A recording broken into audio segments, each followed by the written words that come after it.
BNP নেতা engineer Ishraq হোসেনকে ঢাকা দক্ষিণ সিটি কর্পোরেশনের মেয়র পদে শপথ পাঠ করানোর উদ্যোগ নেয়ার দাবিতে নগর ভবনের সামনে জড়ো হয় তার সমর্থকরা।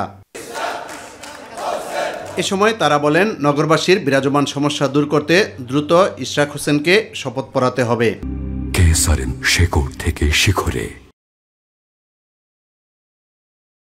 এই আদালতে রায়ের পরে সরকারের কিন্তু নৈতিক দায়িত্ব এটা ইঞ্জিনিয়ার ইশরাককে দ্রুত সময়ের ভিতরে শপথ বাক্য পাঠ করিয়ে তাকে নগর ভবনে অধিষ্ঠিত করে মানুষের মৌলিক অধিকারের প্রতি দৃষ্টি জ্ঞাপন করা।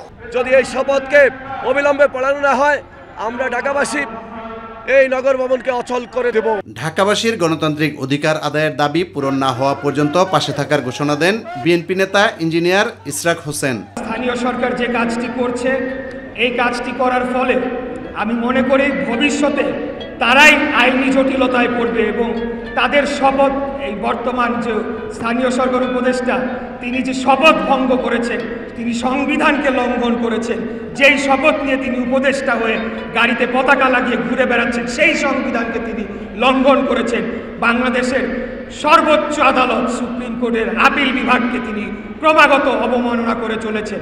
এটা সরকারের নির্দেশে, সরকারের সিদ্ধান্ত ছিল ডে ওয়ানে যে ইশরাককে বসতে দেওয়া যাবে না।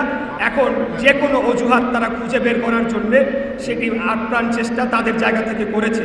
তিনি বলেন, আদালতের রায় বাস্তবায়ন ও সংকট সমাধানে সরকারের আন্তরিক হওয়া উচিত। মাননীয় প্রধান উপদেষ্টাকে যে বা যারাই ভুল বুঝিয়েছে যে এই নির্বাচন বা এই যে আদালতের রায় এটিকে কার্যকর করা হলে অতীতের হাসিনার আমলের সকল নির্বাচনকে নাকি বৈধতা দেওয়া হয়েছে, অথচ ঠিক তার উল্টাটা হচ্ছে। কারণ আদালতের রায়, আমি যে রায়টি পেয়েছি সেই রায়ের মাধ্যমে প্রমাণিত হয় যে নির্বাচনটি হয়েছিল, যে ফলাফলটি হয়েছিল সেটি ছিল অবৈধ।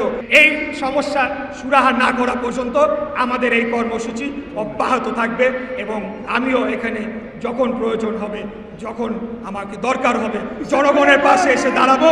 জনগণের প্রয়োজনে আমাকে সবসময় আপনারা পাশে পাবেন। ইউসুফ আলী, মাই টিভি, ঢাকা।